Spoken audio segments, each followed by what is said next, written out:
Hello, welcome back बच्चों। तो बेटा आज जो टॉपिक हम स्टार्ट करने वाला है उस टॉपिक का जो नाम होने वाला है ना वो वही है जो हमने लास्ट क्लास में स्टार्ट किया था बेटा। बट उसका थोड़ा सा एडवांस लेवल करेंगे बिकॉज यहाँ पे मैक्सिमम टाइम बच्चों को प्रॉब्लम आती है। बिकॉज लास्ट जो हमने कवर अप किया था उस टॉपिक का नाम था बेटा कैश बुक, है ना। अब कैश बुक के अंदर क्या होता है, हमने सिंगल कॉलम कैश बुक वगैरह हमने कवर कर लिया था जहाँ पे कोई प्रॉब्लम नहीं आती बच्चों को, मैक्सिमम टाइम बहुत ईजी नजर आता है। बिकॉज वहाँ पे एक ही ट्रांजेक्शन है, आपको कैश को ही फॉलो करना है। अगर आपका बढ़ रहा है तो रिकॉर्ड कर दो डेबिट साइड पे, घट रहा है तो पेमेंट साइड पे रिकॉर्ड कर दो, मतलब क्रेडिट साइड पे रिकॉर्ड कर दो, और कुछ नहीं करना होता। अभी जो हम टॉपिक करने वाले बेटा उस टॉपिक का नाम क्या है, double column cash book. Yes, the most important topic of this chapter and maximum बच्चों को इसी में प्रॉब्लम आती है, उनको समझ ही नहीं आता कि कैश बुक के इन क्वेश्चंस को कैसे हम लोग डील करें। स्पेशली कैश के अलावा जो बैंकिंग ट्रांजैक्शंस हैं उनमें प्रॉब्लम आती है। तो आज हम उन्हीं को पहले ट्रीट करेंगे कि एग्जैक्टली जो बैंक वाली ट्रांजैक्शंस हैं उनमें कैसे रिकॉर्डिंग की जाती है, क्या किया जाता है, तो वो सब चीज़ें देखेंगे। ओके, तो लेट्स गेट स्टार्टेड। जो हम इस टॉपिक पे पढ़ेंगे बेटा, सबसे पहले तो जो हमें पढ़ना है ना दैट इज बैंकिंग ट्रांजैक्शंस में एक जो आपका एमसीक्यू का क्वेश्चन भी कह सकते हो आप इसे हम बोलते हैं बेटा कॉन्ट्रा एंट्री। तो what is a contra entry? तो क्वेश्चन है पूछेगा आपसे कि कॉन्ट्रा एंट्री एग्जैक्टली क्या होती है। आपके वाइवा में भी मैक्सिमम टाइम में क्वेश्चंस पूछा जाता है कि कॉन्ट्रा एंट्री एग्जैक्टली क्या होती है, आपको बताना होता है। तो कॉन्ट्रा एंट्री की अगर मैं बात करूं, what is a contra entry? ठीक है, ट्रांजैक्शन एक ऐसी वाली जो दोनों को इफेक्ट करे। Transactions which affect both the balances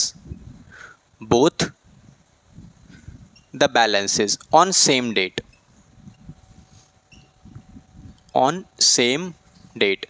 अच्छा, ये बोथ द ट्रांजेक्शंस का मतलब क्या क्या होता है बेटा? सिंपल, कैश और बैंक एक ही ट्रांजेक्शन में आपका कैश और बैंक दोनों इफेक्ट होना चाहिए विद सेम वैल्यू, और जो उनका वैल्यू है एग्जैक्टली बेटा वो भी सेम होना चाहिए। तो दो कंडीशंस, डेट सेम होनी चाहिए और आपका जो अमाउंट है वो भी सेम होना चाहिए, और दोनों को इफेक्ट करना चाहिए, कैश को भी और बैंक को भी। तो बेटा ऐसी ट्रांजैक्शंस को हम क्या बोलते हैं बच्चों? Simple Contra entry. ओके, तो कॉन्ट्रा एंट्री में कौन सी एंट्रीज होती है बेटा? दो ही एंट्रीज ऐसी होती है जिन्हें हम कॉन्ट्रा एंट्री कहते हैं। पहली एंट्री पेड इनटू बैंक। अच्छा, पेड बोलूँ मैं इसे या फिर मैं इसे बोलूँ डिपॉजिट इनटू बैंक, बेटा एक ही बात है। ठीक है, इसका मतलब सिंपल सा क्या होता है कि मैंने पैसे बैंक में जाके जमा कर दिए। बिकॉज पेड इनटू बैंक का मतलब क्या होता है? मैंने जमा किया। क्या जमा किया? कैश जमा किया जाएगा।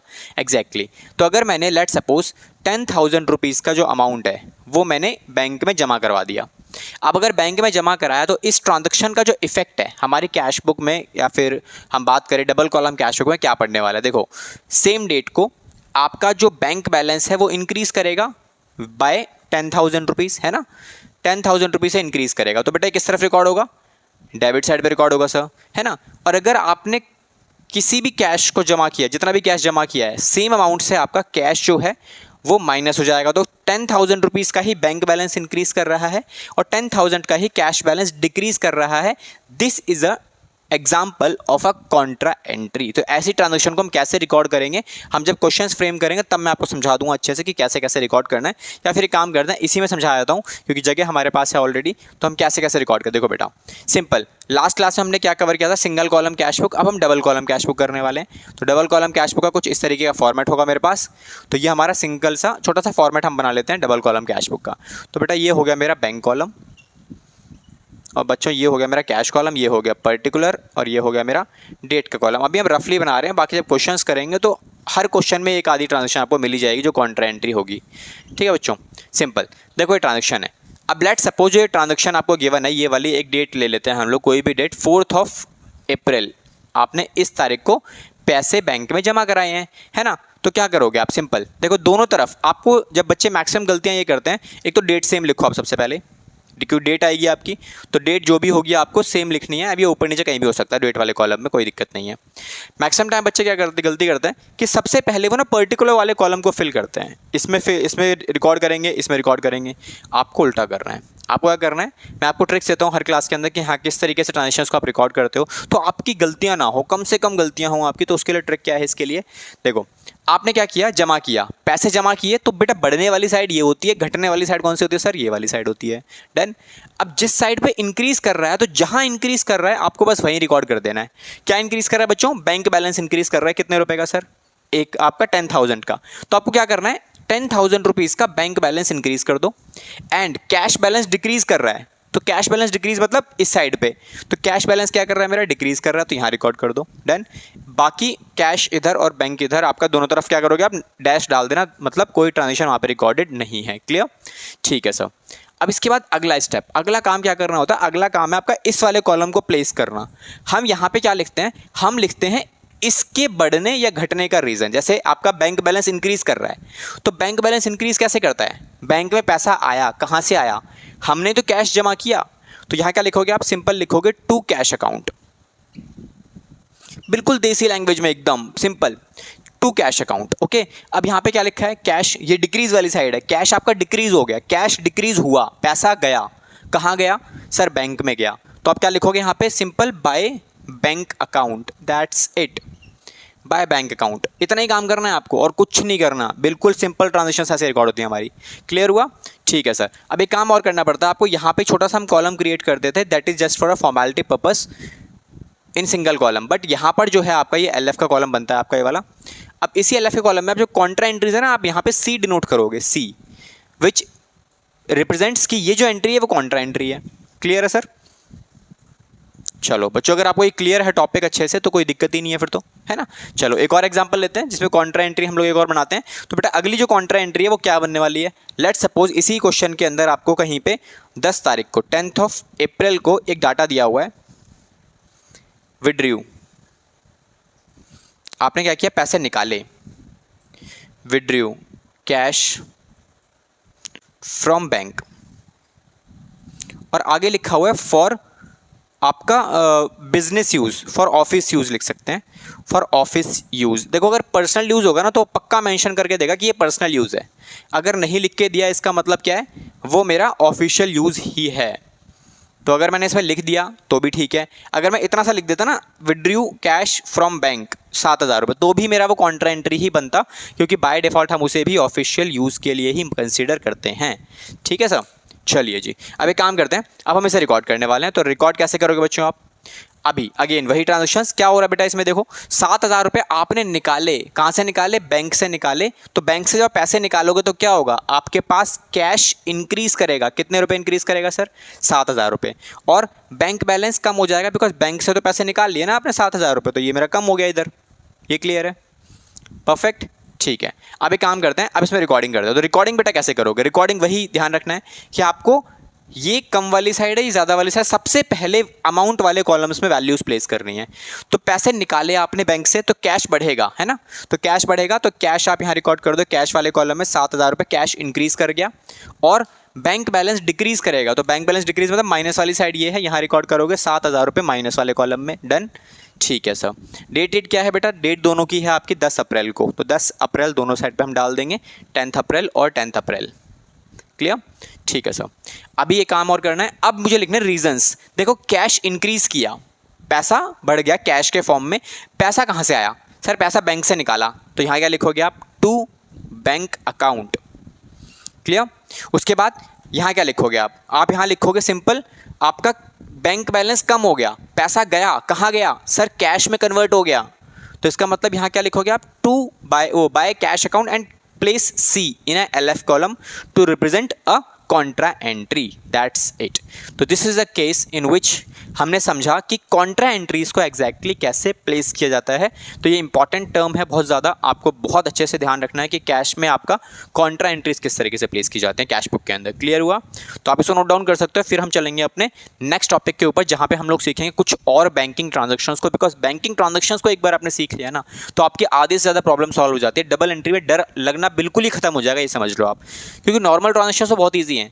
जो बैंक वाली ट्रांजेक्शन है, कब रिकॉर्ड करना है कब रिकॉर्ड नहीं करना है, मैक्सिमम टाइम चेक से रिलेटेड ट्रांजैक्शंस होती हैं, उनमें प्रॉब्लम आती है बच्चों को। तो हम उन्हीं को बहुत अच्छे से डीपली कॉन्सेप्चुअल सब हर एक चीज़ बेसिक कॉन्सेप्ट वगैरह सब कुछ सीखने वाले हैं, तो उसे सीखेंगे अभी थोड़ी देर में, पहले आप इसे नोट कर सकते हो। ओके, तो स्टार्ट करते हैं चेक्स वाली ट्रांजैक्शंस जहाँ पर प्रॉब्लम आती है। तो ये जो टॉपिक है ना उसको बहुत ध्यान से समझिएगा, बिकॉज यहाँ पर मैक्सिमम बच्चे अटक जाते हैं और गलतियाँ करते हैं। तो आई डो नॉट वांट कि आप कोई गलती करो, और स्पेशली बताऊँ यार, अकाउंट्स ना इतना आसान सब्जेक्ट है आपका, आपको प्रॉब्लम अगर आ रही है तो कहीं ना कहीं आप कॉन्सेप्ट से हटकर आप कहाँ भाग रहे हो, आप वहाँ भाग रहे हो जहाँ पर आपको सॉल्यूशन मिल जाए फटाफट। आपको बस ये बता दे कोई सॉल्यूशन कैसे होता है बता दे। इंस्टेड ऑफ आप हमेशा अगर कॉन्सेप्ट को फॉलो करोगे ना कि भाई कॉन्सेप्ट एग्जैक्टली क्या है, हम जो रिकॉर्डिंग कर रहे हैं वो रिकॉर्डिंग कर कैसे रहे हैं, अगर आप इसके ऊपर फोकस करोगे ना तो लिटरली बिलीव मी आपको कभी कोई दिक्कत नहीं आएगी। हाँ, इनिशियली किसी भी कॉन्सेप्ट को डेवलप होने में बहुत टाइम लगता है, बट जितना भी टाइम लगेगा आपकी 12th से पहले हो जाएगा, 11th से पहले आपके पास हो जाएगा, ठीक है।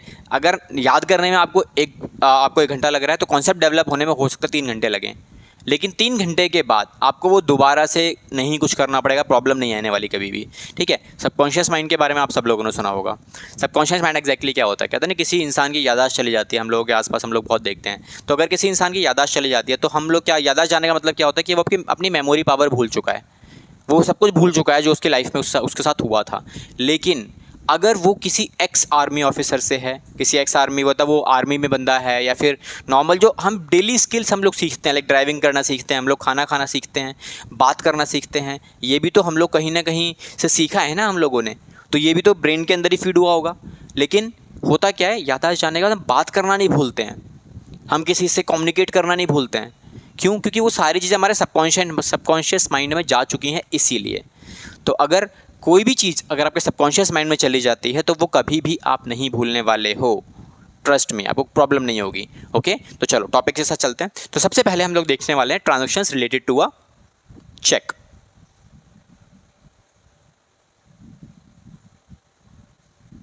Transactions related to cheque. Okay, हम चेक वाली ट्रांजैक्शंस के ऊपर बात करने वाले हैं। तो जो देखो चेक वाली ट्रांजैक्शंस का बेसिकली मतलब क्या है, देखो नॉर्मल कैश में पैसा दिया, कैश में लिया, ये तो बहुत सिंपल ट्रांजैक्शंस है। कैश में अगर लिया तो डेबिट साइड पे रिकॉर्ड कर दो, दिया तो कैश में ही आपका क्रेडिट साइड पे रिकॉर्ड हो जाएगा, दैट्स इट, हो गया हमारा काम। What about the next part, अगर आपने चेक से पैसा लिया या दिया तो आप क्या रिकॉर्ड करोगे? तो इन दैट केस हम ट्रांजैक्शंस को रिकॉर्ड करते हैं। पहली ट्रांजैक्शंस हमारे पास क्या आने वाली है बच्चों? Simple, check issued for rent expenses. ठीक है, हमने रेंट के लिए खर्चा किया और उसके लिए चेक दे दिया हमने। लेट सपोज मैंने 15,000 रुपये का रेंट पे करना है मुझे और मैंने उसके लिए चेक इशू कर दिया।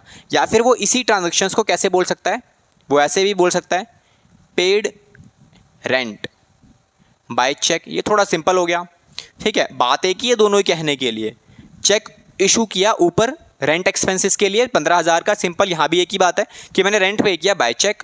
चेक से अगर पे किया है तो अगर मैं कैश बुक को प्रेजेंट करूंगा, मैं एक साइड में कैश बुक भी बना लेता हूँ आपके पास, ताकि आप हर एक ट्रांजैक्शंस का अकाउंटिंग ट्रीटमेंट भी हम लोग साथ में लेके चल सकें। ओके, तो यहाँ हम क्या बनाने वाले हैं बच्चों, एक छोटी सी रफली कैश बुक। ओके, तो इस कैश बुक के अंदर हम क्या करेंगे, एक आपका डेट का कॉलम हो जाएगा, देन पर्टिकुलर हो जाएगा, देन उसके बाद एक छोटा सा कॉलम एलएफ का जो फॉर्मेलिटी के लिए बनेगा हमारे लिए, ठीक है। कॉन्ट्रा एंट्रीज के सीन में इसका थोड़ा सा यूज़ हो जाता है, बाकी अदरवाइज कोई इस्तेमाल नहीं है। तो ये हमारा फॉर्मेट तैयार है कैश बुक का, डबल कॉलम वाली का, क्योंकि डबल कॉलम ही हम लोग पढ़ रहे हैं, सिंगल कॉलम हम ऑलरेडी कवर अप कर चुके हैं इन अवर लास्ट वीडियो। तो कैश और बैंक, देन पर्टिकुलर, देन उसके बाद डेट का कॉलम, उसके बाद दोबारा से बैंक वाला कॉलम, देन उसके बाद कैश वाला कॉलम, उसके बाद पर्टिकुलर, देन उसके बाद डेट वाला कॉलम। क्लियर? ठीक है सर। अब पहली ट्रांजैक्शन जैसे हमारी ये ट्रांजैक्शन है, तो नंबर 1 ट्रांजैक्शन हमने क्या किया बच्चों, हमने रेंट पे किया है और वो भी चेक से। चेक से अगर हम रेंट पे करेंगे तो क्या होगा सर, चेक से रेंट पे करने से हमारा बैंक बैलेंस कम हो जाएगा। परफेक्ट। तो आपको हमेशा, आपको भी ऐसे ही रिकॉर्ड करना है। मैक्सिमम टाइम यहाँ रिकॉर्ड करते हैं बच्चे, यहाँ से रिकॉर्डिंग करना स्टार्ट करें, यहाँ से नहीं करना, हमेशा ऐसे ही रिकॉर्ड करना, बहुत ज़्यादा आसानी हो जाएगी आपके लिए। तो क्या किया हमने, बैंक में रिकॉर्ड किया, पैसा बैंक से कम हो गया। कहाँ गया पैसा बेटा, आपने रेंट के खर्चे में यूज़ कर लिया, तो यहाँ क्या लिखा हो गया, बाय रेंट अकाउंट। तो पॉइंट नंबर 1 हम डेट, अगर डे रखे हो तो डेट से यूज़ कर लेना, कोई इशू नहीं है। ओके, तो पॉइंट नंबर 1 आपने क्या यूज़ किया, बाय रेंट आपने पे किया 15,000 रुपये का। क्लियर हुआ? इसी तरीके से हम एक और एंट्री ले लेते हैं, ये आपकी पहली एंट्री हो गई। दूसरी एंट्री में आपने क्या किया, यहाँ लिखा हुआ है रिसीव अ चेक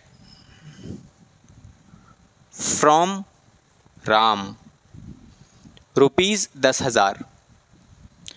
अब बेटा यहाँ पे ना हमारे पास 2 केस निकल के आते हैं कि राम से चेक हमने ले तो लिया, लेकिन क्या राम का चेक हमने बैंक में जमा कराया? क्योंकि चेक लेना और बैंक बैलेंस बढ़ना दो अलग अलग बातें हैं, है ना। चेक लिया लेने के बाद जब तक वो चेक मैं अपने बैंक में जमा नहीं कराऊंगा तब तक मेरा बैंक बैलेंस इंक्रीज नहीं कर सकता। कैश की एंट्रीज को तो हम रिकॉर्ड कर लेते हैं फटाफट, क्योंकि कैश को तो डायरेक्टली दिखाई दे रहा है ना, पहले पैसे पड़े हुए तो 10,000 रुपये कैश लिया, कैश तो कैश ही है, उसको डायरेक्टली आप यूज़ कर सकते हो। लेकिन चेक आप बाहर की मार्केट में यूज़ नहीं कर सकता डायरेक्टली। क्यों? क्योंकि चेक से मिलने वाला पैसा तब आप यूज़ करोगे, और चेक से पैसा तब मिलेगा जब आप उसे बैंक में जाके जमा कराओगे। इसका मतलब receiving a cheque is important but depositing a cheque is more important. Clear? Cheque लेना ज़रूरी है, लेने से तो सिंपल सी बात है, सामने वाले इंसान की लायबिलिटी खत्म हो गई, आपका एसेट्स इंक्रीज किया। लेकिन वो एसेट्स एक्चुअल में तब इंक्रीज करेगा जब वो चेक बैंक में जाके जमा होगा, क्योंकि जब तक आप उसे जमा नहीं कराओगे बैंक बैलेंस इंक्रीज नहीं करेगा। क्लियर? तो यहाँ पे क्या लिखा हुआ है, receive a cheque from Ram 10,000 but there is no information कि इसे डिपॉजिट किया गया है या फिर डिपॉजिट नहीं किया गया। इसके आगे अगर मैं छोटी सी लाइन ऐड कर दूं, यहाँ पे मैं लिख देता हूं and deposited on same date. हमने सेम डेट को या सेम डे को मैंने जाके जमा करा दिया। अब ये बैंक बैलेंस इंक्रीज कर जाएगा, क्योंकि हमारी तरफ से तो बैंक में पैसा चला गया ना, अब बैंक बैलेंस बढ़ गया, बैंक में पैसे आ गए, क्योंकि ये होती है प्लस वाली साइड, ये होती है पेमेंट वाली साइड। चाहे कैश में चाहे बैंक में पैसे आए, तो कहाँ से पैसे आए बच्चों? सर पैसे दिए राम ने, तो यहाँ क्या लिखोगे आप? टू राम। हो गया हमारा काम, सेकेंड ट्रांजेक्शन भी आपकी रिकॉर्ड हो गई। ये क्लियर है? आई गेस इसमें कोई दिक्कत नहीं आई होगी आपको। अब हम चलते हैं कुछ ऐसे ट्रांजेक्शन्स पर जहाँ पर चेक रिसीव तो होगा लेकिन डिपॉजिट करने की डेट आपको गिवन नहीं होगी। ओके, तो यहां पर हम केस लेते हैं। तो चेक रिसीव्ड फ्रॉम अजय ₹5,000। क्या हुआ बच्चों? यहां पे 5,000 का चेक रिसीव हुआ है बस, बट नॉट डिपॉजिटेड। आगे लिखा हुआ है बट नॉट डिपॉजिटेड। आपने उस चेक को जमा नहीं कराया, साफ साफ लिख के दे दिया क्वेश्चन ने कि आपने चेक रिसीव तो किया लेकिन जमा नहीं हुआ। अगर चेक जमा नहीं हुआ तो मुझे बताओ, क्या ये चेक का पैसा बैंक में इंक्रीज कर सकता है और क्या मुझे इसे रिकॉर्ड करना चाहिए कैश बुक के अंदर? नहीं करना चाहिए। क्यों नहीं करना चाहिए? बिकॉज पैसा जब तक नहीं मिलेगा तब तक हम कैश बुक पर रिकॉर्ड नहीं करते, and cash book records only those transactions which affects cash and bank. तो ये ट्रांजैक्शन चेक लेना, इस ट्रांजैक्शन में कहीं पर भी आपका बैंक बैलेंस भी नहीं बढ़ रहा, ना ही आपका कैश बैलेंस बढ़ रहा है, बिकॉज चेक लिया, ड्रॉअर में आपने डाल दिया, खत्म काम। लेकिन बैंक बैलेंस पे क्या फ़र्क पड़ेगा? कोई नहीं। तो जब तक बैंक बैलेंस इंक्रीज नहीं करेगा हम इसमें रिकॉर्डिंग नहीं करेंगे। समझ में आया क्यों रिकॉर्ड नहीं करेंगे? अब देखो, आप रीज़न समझना बड़ा इंपॉर्टेंट, रीज़न समझ में आना बहुत ज़्यादा इंपॉर्टेंट है आपके लिए, क्योंकि रीज़न समझ में अगर आ गया तो आपको कोई दिक्कत नहीं आने वाली। क्लियर? क्योंकि यहाँ पे क्वेश्चन ने स्पेसिफिकली बोल दिया है कि चेक रिसीव तो कर लिया लेकिन जमा नहीं कराया हमने।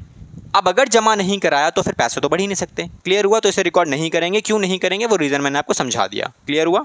चलिए, अब नेक्स्ट 4 तारीख को हमने क्या किया, यहाँ लिखा हुआ है पेड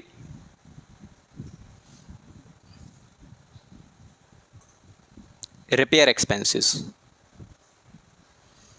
ऑन मशीनरी।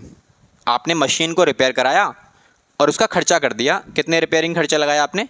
1,000 रुपये। ठीक है, अब मुझे एक बात बताओ, इस ट्रांजैक्शन को कहाँ रिकॉर्ड करोगे आप?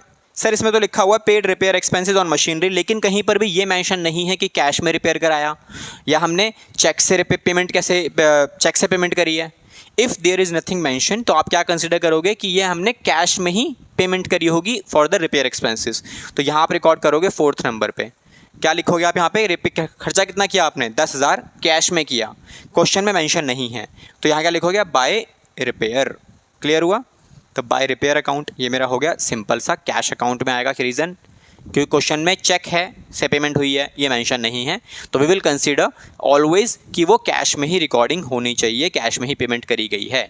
सेम रिसीविंग साइड पे भी होता है कि अगर आपने सामान बेचा, क्वेश्चन में लिखा है सामान, लिख ही लेते हैं इसको। चलो एक बार, क्वेश्चन में सिंपल सा लिखा हुआ है कि सोल्ड गुड्स फॉर ₹4,000। आपने 40,000 का सामान बेचा, लेट्स सपोज 40,000 का सामान आपने सेल किया, और क्वेश्चन में कहीं मेंशन नहीं है कि ये कैश में सेल हुआ है या फिर उधार में सेल हुआ है या फिर चेक से सेल हुआ है, पैसे मिले, ये पैसे जो मिले वो कैसे मिले। तो क्वेश्चन में कहीं मेंशन नहीं है, तो वी विल ऑलवेज कंसीडर कि ये कैश ट्रांजैक्शन है, तो आप इसे कैश में रिकॉर्ड कर लोगे यहाँ पे। क्लियर हुआ? और क्या लिखोगे आप इसमें? Simple, to sales account. तो सामान बेचा है ना बच्चों आपने, तो सामान बेचा है, गुड्स बेचे हैं स्पेशली, तो गुड्स बेचे हैं तो कैश में रिकॉर्डिंग होगी। क्लियर हुआ? ठीक है सर। अब अगले पॉइंट पे आते हैं। अब अगला पॉइंट थोड़ा सा इंटरेस्टिंग होने वाला है। क्वेश्चन में लिखा है अजय का जो चेक था वो हमने जमा करा दिया। अजय's cheque deposited into bank, deposited into bank. आपने क्या किया बच्चों? अजय का चेक था, बैंक में जमा करा दिया। अब अजय का चेक जो हमने यहाँ पे इग्नोर किया था 3 नंबर में, उसे मैंने जमा करा दिया। तो जिस दिन आप जमा कराओगे उस दिन आप रिकॉर्ड करोगे कितने रुपए का चेक था बेटा ये? सर ये था 5,000 रुपये का चेक। तो जितने का चेक था उतने रुपए का बैंक बैलेंस इंक्रीज करेगा, है ना? और सर हम लिखेंगे क्या सर यहाँ पे? बेटा आप अजय का नाम नहीं लिखोगे, क्योंकि आप यहाँ लिखने वाले हो जो चेक आपने रिसीव किया था उसमें आप लिखोगे चेक इन हैंड, क्योंकि जिस दिन आपने रिसीव किया था उसी दिन आपने अजय को अपने बुक्स में से हटा दिया था, उसकी जगह पे लिख दिया था चेक इन हैंड, है ना? अगर आपने इसकी जर्नल एंट्री देखी होगी, जर्नल एंट्री क्या की होगी बेटा आपने उस दिन? आपने यहाँ 3 तारीख को एंट्री पास की होगी, 3 तारीख को आपने एंट्री लिखी होगी इसके अंदर, cheque in hand account debit to Ajay. पैसे कहाँ से मिले थे? अजय से। अजय एज अ गिवर, तो अजय ने तो अपना काम कर दिया ना, आपने चेक जमा नहीं कराया वो बात अलग है। अब इसके बाद आपने क्या किया बेटा? 6 तारीख को जमा किया, तो 6 तारीख को जो आपने चेक जमा किया उससे क्या होगा सर? हमारा बैंक बैलेंस बढ़ेगा। तो बैंक अकाउंट डेबिट, और 2 में क्या लिखोगे? आपने क्या जमा किया? आपने यही वाला चेक बैंक में जमा कर दिया, तो यहाँ पे आप क्या एंट्री करने वाले हो? To cheque in hand. तो ये मेरी ट्रांजैक्शन है जो यहाँ रिकॉर्ड हो जाएगी, और हमारा बैंक बैलेंस जहाँ पर भी इफेक्ट डालेगा हम उसे रिकॉर्ड करेंगे। तो ये मेरा बैंक बैलेंस इफेक्ट डालेगा, तो ये हमने रिकॉर्ड कर लिया इधर, खत्म काम, दैट्स इट, हो गया हमारा काम। क्लियर हुआ आई गेस? ठीक है सर, परफेक्ट। अभी एक पॉइंट और आता है, हम यहाँ पे दोबारा से एक चेक रिसीव करते हैं। Check received from Raj ₹7,000। Question में लिखा हुआ है 7,000 रुपये का चेक आपने रिसीव किया। कहाँ से रिसीव किया? राज से। एंड इसमें एक चीज़ ध्यान रखनी है, no information about deposit is given in question. आपको पूरे के पूरे क्वेश्चन में कहीं पर भी डिपॉजिट की इंफॉर्मेशन गिवन नहीं है, ये लिख के नहीं देगा, ये मैं आपको समझाने के लिए लिखा है मैंने बस आपका। क्योंकि देखो इस वाले चेक के बारे में जो मैंने अजय से लिया था, क्वेश्चन ने बता दिया कि मैंने यहाँ पे डिपॉजिट नहीं किया, लेकिन नीचे की ट्रांजैक्शंस में मुझे एक एंट्री मिली जहाँ पर क्वेश्चन ने बोला क्या? अजय का चेक जमा हो गया। ठीक है, तो मुझे इन्फॉर्मेशन मिल गई ना, तो मैंने इसीलिए इसको इग्नोर कर दिया, यहाँ रिकॉर्ड कर दिया। लेकिन इस ट्रांजैक्शन में क्या लिखा हुआ है? चेक रिसीव किया आपने, कहाँ से रिसीव किया? अजय से, 7,000 रुपये का। लेकिन इस चेक के बारे में नीचे अगर ट्रांजैक्शंस हमारे पास, आपको जब क्वेश्चंस करोगे तो क्वेश्चन में नीचे की ट्रांजैक्शंस को आपको चेक करना है। कौन सी ट्रांजैक्शंस को? Sir 8, 9, 10 and so on. नीचे की जितनी भी ट्रांजैक्शंस हैं आपको उन ट्रांजैक्शंस में गो थ्रू करना है और चेकिंग करनी है कि क्या ये राज का चेक जमा हुआ है या नहीं हुआ है। अब क्वेश्चन में क्या लिखा है? No information about deposit is given. पूरे क्वेश्चन में कहीं पर भी कोई इन्फॉर्मेशन गिवन नहीं है, तो आप क्या करोगे? ऑन एन अजम्पशन बेसिस आप इस चेक को सेम डे पे डिपॉजिट कर दोगे बैंक में, ये मानते हुए जिस दिन चेक आया उसी दिन जमा हो गया है। तो जिस दिन चेक आया उसी दिन अगर जमा हो गया तो जो नॉर्मल एंट्री हम करते हैं वही एंट्री करोगे आप। टू राज अकाउंट, कौन सी डेट को रिसीव हुआ बेटा? ये 7 तारीख को, तो 7 तारीख को हमने रिकॉर्ड कर लिया। तो ये मेरी कुछ बैंकिंग ट्रांजैक्शंस है जिनमें मैक्सिमम टाइम बच्चों को प्रॉब्लम आती है कि चेक वाली ट्रांजैक्शंस में एक्जैक्टली कैसे रिकॉर्डिंग करनी है, क्या करना है। तो मैंने आपके साथ कुछ एग्जांपल्स का सॉल्यूशन भी मैंने आपके साथ शेयर कर दिया ताकि आपको कोई दिक्कत ना आए।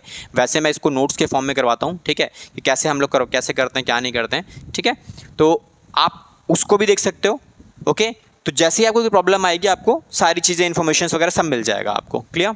तो आज की वीडियो में इतना ही। नेक्स्ट क्लास में हम इन्हीं टॉपिक्स के ऊपर कुछ डबल कॉलम कैश बुक के क्वेश्चंस करने वाले हैं, जिनके अंदर हम इस पूरी चीज़ों को जो मैंने आज समझाया उनको हम दोबारा से क्वेश्चन के फॉर्म में प्रेजेंट करेंगे और वहाँ पर सीखेंगे कि एक्जैक्टली अगर ये सारे ट्रांजेक्शंस क्वेश्चंस में आती हैं तो कैसे होती हैं, और वैसे कैसे होती है वो हम लोगों ने ऑलरेडी यहाँ डिस्कस कर ही लिया है, ठीक है। लेकिन यहाँ पर हमने केवल और केवल चेक वाले ट्रांजेक्शंस को कंसिडर किया है। अदर ट्रांजेक्शंस भी आपको देखने को मिलेंगे और कुछ और ट्रांजेक्शंस भी देखने को मिलेंगी जो कि चेक से कनेक्टेड हैं। लाइक डिसऑनर हो गया, आपका एंडोर्समेंट हो गया, वो सारी चीज़ें हम लोग सीखेंगे अपनी अगली आने वाली वीडियो के अंदर, ठीक है। तो मिलेंगे अपने नेक्स्ट क्लास में, तब तक के लिए thank you so much and all the best.